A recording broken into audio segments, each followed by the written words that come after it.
that they can ask for a search warrant. The couple is suing several members of the RCMP and the Attorney General, asking the courts for unspecified damages. There's an attitude problem. There's a big attitude problem with the RCMP. I don't know why. When I first came to Canada, they were polite. They were decent people. Everybody looked up to them.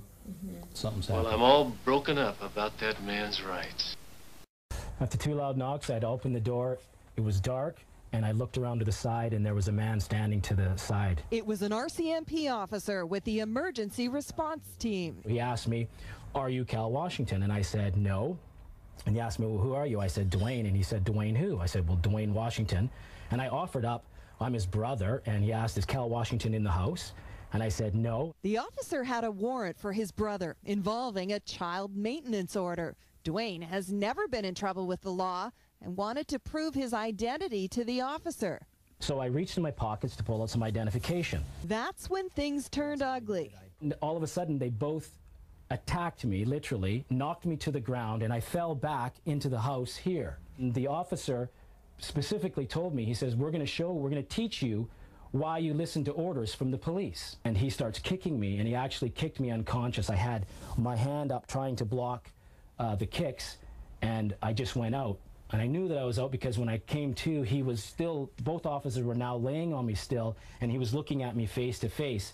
And as I came to, everything seemed to be going in slow motion, and he took a can of mace, and he stuck it in my eyes, and he sprayed. I was terrified, terrified. I thought of 3 things. I thought of my parents, I thought of the existence of God, and when was I going to be shot. The officers then searched his brother's house and left. At the hospital, Dwayne was diagnosed with a concussion and bruising. These pictures taken 2 days later show how swollen his face still was. His front teeth have also had to be replaced, and he's been unable to continue his studies at UBC. The RCMP say the matter is now being investigated by Internal Affairs, and for that reason they can't comment on the allegations, nor can they say why so much force was used for a case involving child support. I'd like to have a public apology. I'd like the police to explain why this happened to me. I'd like them to clear my name completely, that I was not being investigated. Dwayne has filed an official complaint with the Surrey RCMP and the Attorney General. So far, there's been no response. Tasers? What's that? For shocking people who try to give us granola treats or something. Yeah, granola pisses me off. Don't tase me, bro!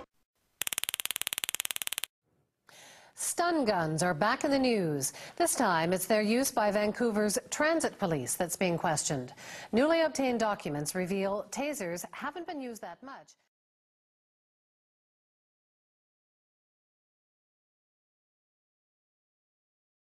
But in some cases, the circumstances seem pretty surprising. Terry Molesky explains. What is striking about the latest taser flap is the nature of the crime which led police to use the taser. It turns out Vancouver's transit cops have been zapping people who didn't pay the fare and ran away when caught.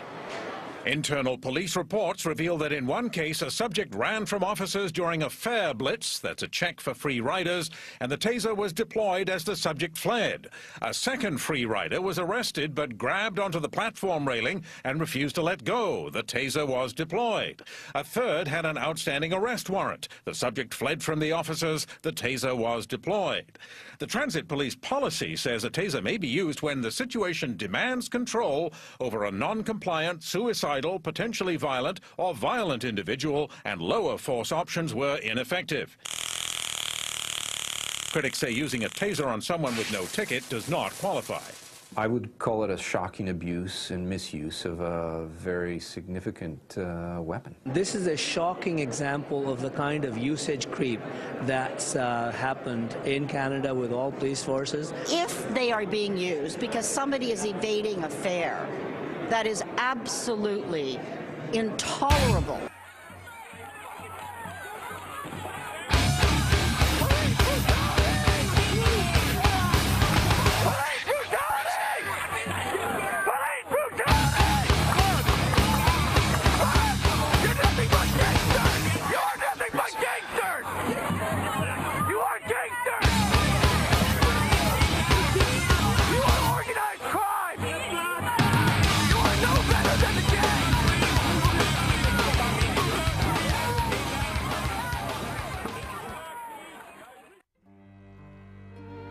The reason for this video is to expose signs of Canada becoming a police state and the erosion of civil liberties.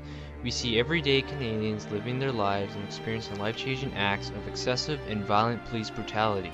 However, much of this is due to apathy. We see the lack of respect to the Canadian Constitution, the Charter of Rights and Freedoms, and the rule of law by our government officials and Canadian citizens, ignoring responsibility and accountability to exercise civil rights and civil liberties reflects the circumstances allowing these atrocities. It's so good if we do nothing. What's the point of even having the Charter of Rights and Freedoms? What's the point of the Canadian Constitution?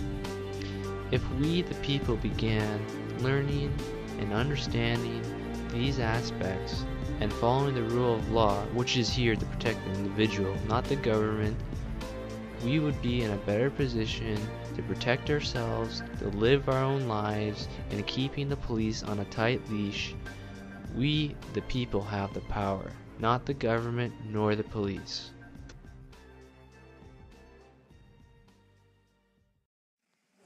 Stop resisting! Stop resisting! You're under arrest! Stop resisting! Stop resisting!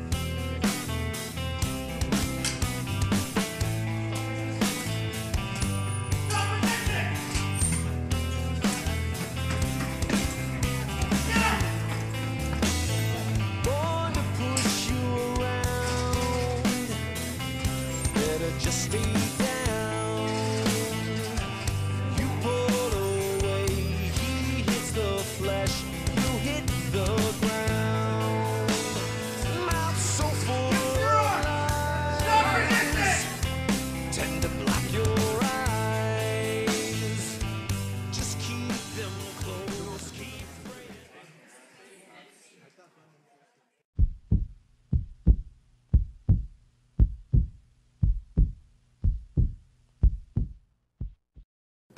weapon. This is a shocking example of the kind of usage creep that's happened in Canada with all police forces.